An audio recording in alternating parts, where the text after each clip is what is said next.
హరహర మహాదేవ. శివాన్వితమైన జగత్తుకి సేవగా చెప్పుకుంటున్న విదురనీతిలో 29వ భాగానికి స్వాగతం. కొంతకాలంగా విదురనీతిని ప్రచురించడం అనేది జరగలేదు వీడియో రూపంలో. ఈ అసౌకర్యానికి అన్యథా భావించవద్దని నేను చెప్తున్నటువంటి విషయాల్ని చూసే అందరికి కూడా మనవి చేసుకుంటూ ఈనాడు ఒక అద్భుతమైన విషయాన్ని తెలుసుకుంటున్నాం విదురనీతిలో. ఇక మీదట క్రమంగా ఈ విదురనీతిలో విషయాలన్నీ కూడా రోజువారీగా అందించే ప్రయత్నాన్ని చేయడం జరుగుతుంది. సహజంగానే విదురనీతి అంటే విని విని విసుగొస్తుంది కదా అనే భావం ఉండవచ్చు. అయితే ఈ భాగంలో మాత్రం ఈ భాగం నుండి క్రమంగా ఒక 3-4 భాగాల వరకు ఒక చక్కటి కథని, విదురుడే చెప్పినటువంటి చక్కటి ఒక గాథని మనం తెలుసుకుంటాం. ఈ గాథ విదురుడు ధృతరాష్ట్రుడికి ఉపదేశం చేశాడని మనకు తెలుసు కదా. ధృతరాష్ట్రుడు అంటున్నాడు, విదురుడు ఎన్ని విషయాలు చెప్తున్నా కూడా, మహాబుద్ధే, నువ్వు చెప్తుంటే ఇంకా వినాలనే ఉన్నది తప్ప చాలు అని అనిపించడం లేదయ్యా. అంత గొప్ప సూక్ష్మమైన అంశాలని నువ్వు చెప్తున్నావు. బ్రూహి భూజో మహాబుద్ధే ధర్మార్థ సహితం వచః. నీ పలుకులన్నీ ఎలా ఉంటాయి అంటే, నడవడిక చక్కగా ఉండాలని ఉపదేశం చేస్తావు, అలాగే దానివల్ల ప్రయోజనం కూడా కలిగేలాగా ఉపదేశం చేస్తావు. ఎందుకు పనికిరాని మంచి ఎందుకండి, నేతి బీరకాయలాగా పేరులో నెయ్యి ఉంటుంది తప్ప బీరకాయలు ఏమీ ఉండదన్నట్టుగా పనికిరాని మంచి అన్నట్లుగా కలియుగంలో ఉండకూడదు. వ్యవహారము చక్కగా ఉండాలి, అదేవిధంగా ప్రయోజనము ఉండాలి. విదురుడు ఇలాంటి విషయాలు చక్కగా చెప్పాడు గనుకనే ధృతరాష్ట్రుడికి అవన్నీ నచ్చాయి. ఆయన పాటించాడో లేదో తర్వాత సంగతి, కానీ వినడం మాత్రం చక్కగా విన్నాడు. ఆ పలుకులన్నీ ఎలా ఉన్నాయంటే ధర్మార్థ సహితం వచః. ధర్మార్థములు రెండింటినీ ఇచ్చేవిగా ఉన్నాయి, వాటితో కలిసి ఉన్నాయి అన్నాడు. శృణ్వతో నాస్తి మే తృప్తి. ఎంత వింటున్నా నాకు తృప్తి అనేది కలగడం లేదయ్యా. విచిత్రాణీహ భాషసే. చాలా రమ్యమైన సూక్ష్మమైన విషయాలన్నీ నువ్వు భాషిస్తున్నావు, చెప్తున్నావు అని అనగానే విదురుడు ఇలా అంటున్నాడు, నాయనా, ఇంత విన్నావు, చాలా సంతోషం. నీకు ఇంకా గొప్పదైన ఒక రహస్యం చెప్తాను విను. సర్వతీర్థేషు వా స్నానం సర్వభూతేషు చార్జవం ఉభే త్వేతే సమే స్యాతాం ఆర్జవం వా విశిష్యతే అన్నాడు. ఇప్పుడు చెప్తున్న మాట ఉన్నదే నిజంగా ఒక రాజైనటువంటి వాడికి ఖచ్చితంగా పాటింపాల్సినటువంటి విషయం. అందరూ పాటిస్తే సంతోషమే, కానీ రాజైన వాడు ఎవడున్నాడో వాడు ఈ విషయాన్ని గుర్తుపెట్టుకోవాలి. అందుకే శాసనసభల్లోనూ రాజ్యసభల్లోనూ ఇలాంటివన్నీ రాసి ఉంటే ఆ సభకే ఓ నిండుదనం అనేది వస్తుంది, గొప్పదనం వస్తుంది అసలు. అయితే ఇంత గొప్ప విషయాలు అక్కడ రాసిపెట్టిన తర్వాత అందులోకి వెళ్ళి బూతులు మాట్లాడుకుంటే దీన్ని చెడిచినటువంటి వాళ్ళు అవుతారు. మనకు అలాంటి పరిస్థితి ఒకటి ఉన్నది కదా. యోగ్యత ఉన్నవాడు సింహాసనాన్ని అధిష్ఠిస్తే ఆ టీవీ వేరుగా ఉంటుంది. మనం ఒక మనిషిని ప్రత్యేకంగా అనడం లేదు, గుర్తుపెట్టుకోండి ఎప్పుడైనా. అలా ఒకళ్ళని అనడం వల్ల మనకి ఏం ప్రయోజనం? ఏమీ లేదు. కాకపోతే ఆనాటి పరిపాలనా విధానం ఎలా ఉంటుందో చెప్పేటువంటి నీతులు ఇవన్నీ కూడా మనం పూర్వం అనుకునేవాళ్ళం. నియంతలుగా ఉండేవాళ్ళు ఒకప్పుడు, ఇప్పుడు ప్రజాస్వామ్య దేశం అని అనుకుంటున్నాం. కానీ ఒక మనిషిని రాజు స్థానంలో కూర్చోపెట్టాలంటే వాడికి మంత్రులు, మహర్షులు, సాధువులు మొదలైన వాళ్ళందరూ శిక్షణ ఇచ్చేవాళ్ళు.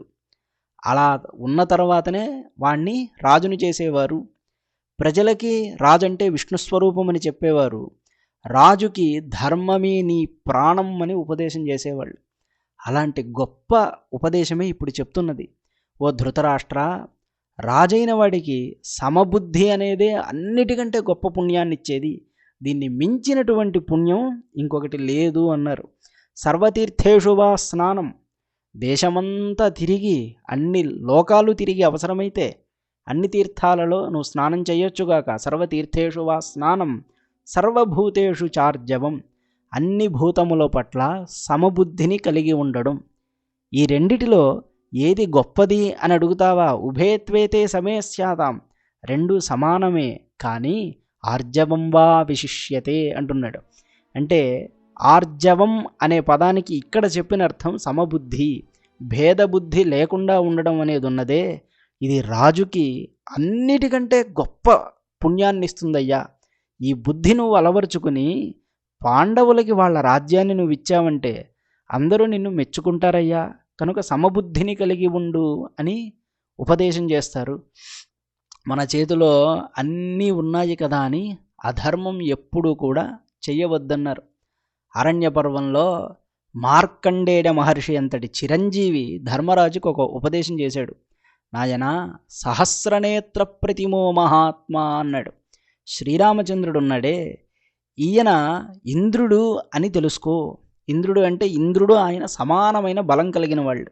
అంటే ముల్లోకాల పట్ల ఆధిపత్యం చేయడం సామాన్యులకి కుదరని పని కదా. అంతటి గొప్ప పనిని రామచంద్రుడు చేయగలడు. అంత బలం ఉన్నవాడు. ఇంద్రుడు ఎలాంటి వాడు? యమస్య నేత. ఇంద్రుడితో పోల్చడంలో కారణం చూడండి. ఇంద్రుడు యముడిని నడిపించగలిగిన వాడు. ఈ లోకంలో ఎదురులేని వాడు ఎవడంటే యముడు అన్నారు. సమయం వస్తే అందరినీ చక్కగా తీసుకెళ్ళిపోతూ ఉంటాడు కదా. అలాంటి యముడిని కూడా నడిపించేవాడు ఇంద్రుడు. నముచి అనే క్రూరమైన రాక్షసుడిని సంహారం చేసినవాడు ఇంద్రుడు. ఆ ఇంద్ర సమాన బలుడెవరు అంటే శ్రీరామచంద్రుడయ్యా అన్నాడు. అయినా సరే పితుర్నిదేశాత్ అనఘ స్వధర్మం వాసం వనే దాశరథిశ్చకార అన్నాడు. అంటే అంత గొప్ప శ్రీరామచంద్రుడు కూడా బలం ఉన్నది, నా వెనకాల జనాలున్నారని ధర్మం తప్పలేదయ్యా. తండ్రి చెప్పాడని తన ధర్మాన్ని పరిపాలన చేశాడు. బలం ఉన్నదని ఎప్పుడూ అధర్మం చెయ్యరాదయ్యా. వీడు నావాడు, వీడు అవతలివాడు, వీడి దగ్గర నుంచి డబ్బు లాగేసుకుంటే నన్నేం చేస్తాడు అనే భావం ఎప్పుడు రాజైన వాడికి ఉండకూడదు అన్నారు. మనం కూడా అలా అలవాటు చేసుకోవచ్చు, చేసుకోకూడదని కాదు. ఖచ్చితంగా ఇది మనందరికీ ఉపయోగపడుతుంది. అయినా పాలకుడైన వాడికి ఇలాంటి గుణం అనేది ఉండి తీరవలసినది అంటున్నారు. అలా ఉంటే అతనికేం ప్రయోజనం అంటే అన్ని తీర్థాలలో స్నానమాడిన పుణ్యం కన్నా గొప్ప పుణ్యం వస్తుందయ్యా. కనుక ఆర్జవం ప్రతిపద్యస్వ, నువ్వు సమబుద్ధి నలవరుచుకో. పుత్రేషు సతతం విభో, పాండవులు నీ వాళ్ళు కదా, కనుక వారి పట్ల కూడా ఇలాంటి బుద్ధినే కలిగి ఉండు. అంటే ప్రజలు పుత్ర సమానులు అని కూడా చెప్తారు. కాబట్టి ఆ విధంగా ఉండు. ఇలా ఉంటే నీకేం ప్రయోజనం అని అడుగుతావు. వెంటనే ప్రశ్న అదే. ఎందుకంటే మంచి చేస్తే ప్రయోజనం ఏంటి అనే ప్రశ్న మనకి ఎప్పుడూ ఉంటుంది. ఇహ కీర్తిం పరాం ప్రాప్య ప్రేత్య స్వర్గమవాప్స్యసి అంటున్నాడు. ఇహ కీర్తిం పరాం ప్రాప్య, ఇక్కడ పరాం కీర్తిం ప్రాప్య, గొప్పదైనటువంటి కీర్తిని పొంది, ప్రేత్య అంటే మరణించిన తరువాత స్వర్గాన్ని పొందుతావయ్యా అన్నారు. రెండు రకాలుగాను నీకు ప్రయోజనం ఉన్నటువంటి విషయాన్నే నేను చెప్తున్నాను. ఇదే విదురుడు ఇంతకుముందు ఒక మాట అంటాడు.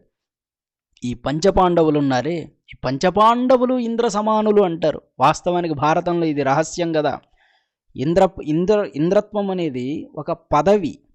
ఈ పదవీ కాలంలో ఒక్కొక్క పుణ్యాత్ముడు ఇంద్రుడిగా మారుతూ ఉంటాడు.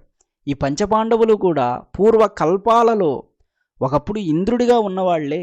పరమేశ్వరుడి ఆదేశం వల్ల ధర్మాన్ని నిలబెట్టడం కోసం వాళ్ళందరూ మళ్ళీ పాండవులుగా వచ్చారు.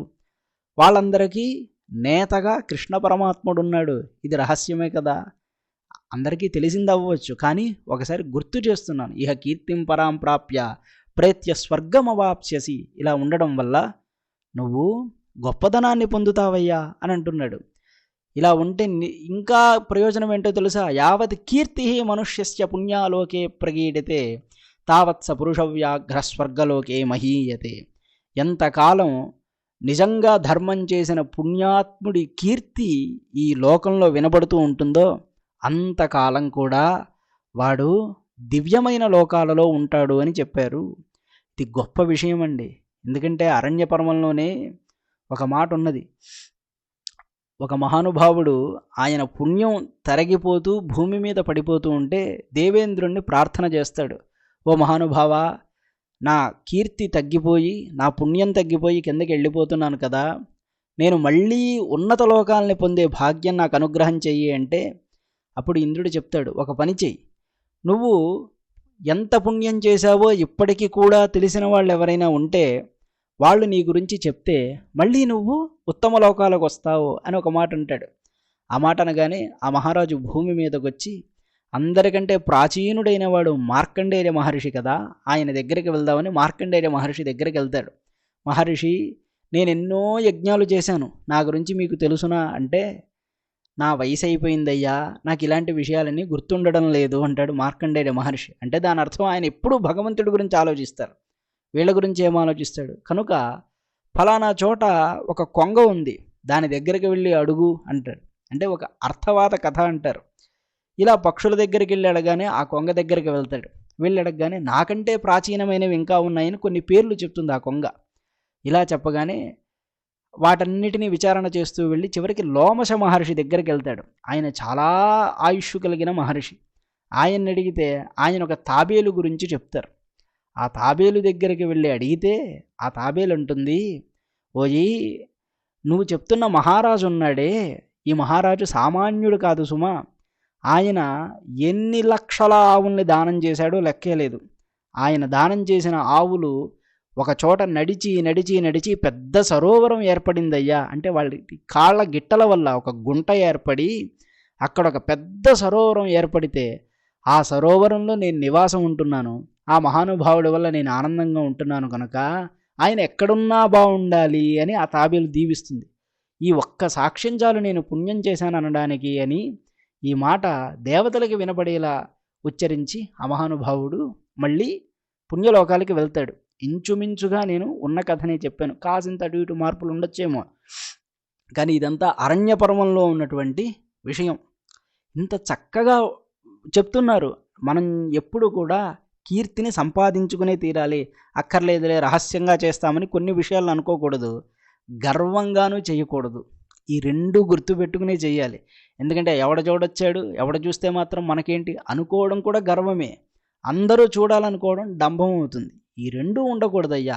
సహజమైన వినయంతో నువ్వు నెరవేర్చాల్సింది చెయ్యవలసిందే అన్నాడు. మీకు ఇంకో రహస్యం తెలుసా అండి? దాన ధర్మాలు చెయ్యకుండా కనుక ఎవడైనా కేవలం తపస్సుతో ఉన్నతిని పొందాడనుకోండి, దానివల్ల కూడా కొన్ని నష్టాలున్నాయి. మీకు మాస్టర్ రామా గారి జీవితంలోనే ఒక అద్భుతమైన సంఘటన జరిగింది. ఇది నిజానికి రామాయణంలో ఉన్నటువంటి కథయే, కానీ ఆయన జీవితంలో స్వయంగా జరిగింది కనుక ఈయన జీవితంలోంచి నేను మీకు ఉదాహరణ చెప్తున్నాను. దూర్వాస మహర్షిని ఈయన ఒకసారి దర్శనం చేసుకున్నారు స్వామి రామగారు.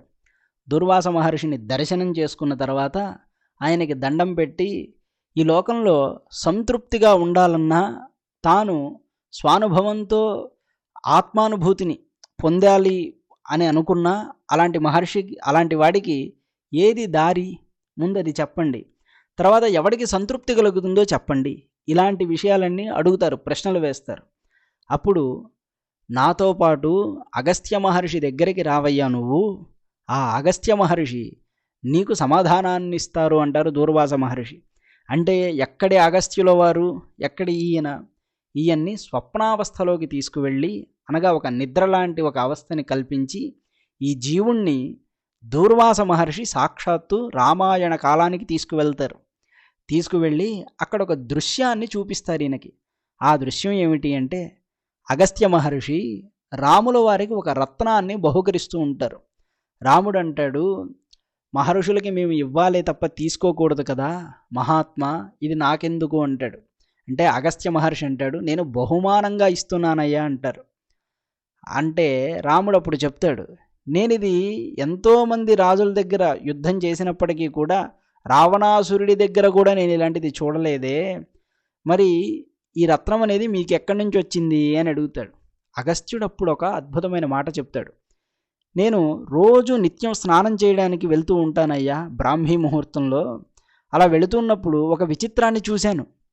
స్వర్గం నుంచి ఒక దివ్యమైనటువంటి పురుషుడు పుష్పక విమానంలో కిందకి దిగి ఒక కళేబరాన్ని, అందులో ఉన్న మాంసాన్ని చక్కగా భక్షించి ఆ తర్వాత అక్కడి నుంచి అతడు మళ్ళీ స్వర్గలోకానికి వెళ్ళడం జరుగుతున్నది.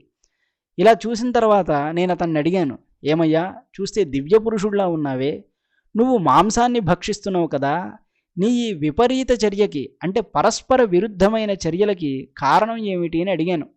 అడిగితే అప్పుడు ఆయన చెప్పిన మాట, స్వామి నేను పూర్వం ఒక గొప్ప రాజునే, కానీ ఎంతసేపు నేను స్వర్గాన్ని పొందాలి అనే తపనతోనే తపస్సు చేశాను తప్ప 10 మందికి ఇంత అన్నం పెట్టాలి, 10 మందికి ఇంత సేవ చేయాలి, దీన్ని ధర్మంగా భావించాలని నేను ఎప్పుడూ అనుకోలేదు. పైగా నా మీదున్న రాజ్యభారం అంతా నా తమ్ముడికి అప్పచెప్పి నేను హాయిగా పుణ్యలోకాల కోసమే తపస్సు చేసి పైకి వెళ్ళాను. వెళ్ళిన తర్వాత దేవేంద్రుడు నాకు చెప్పిన మాట ఏమిటి అంటే, బ్రతికుండగా నువ్వెప్పుడు దాన ధర్మాలు చేయలేదయ్యా, కేవలం నీ శ్రేయస్సు కోసమే నువ్వంతా చేసుకున్నావు గనుక నీకు మానవ దేహంలో ఉన్నట్టుగానే ఆకలి దప్పులన్నీ అలా మిగిలిపోయాయి. కనుక ఈ ఆకలి దప్పులు జయించాలి అంటే నీకు అగస్త్య మహర్షి అనుగ్రహం కలిగిన తర్వాత మాత్రమే సాధ్యమవుతుంది. నువ్వు ఆయనకి ఏదైనా దానం చెయ్యి, అప్పుడు నీకు శాంతి కలుగుతుందని దేవేంద్రుడు చెప్పాడు. ఆ దేవేంద్రుడి ఉపదేశాన్ని అనుసరించే ఈ దివ్య పురుషుడు అగస్త్య మహర్షిని చూసి ఒక రత్నాన్ని ఇస్తాడు. ఆ రత్నాన్ని అగస్త్యుల వారు రాముల వారికి ఇచ్చారు.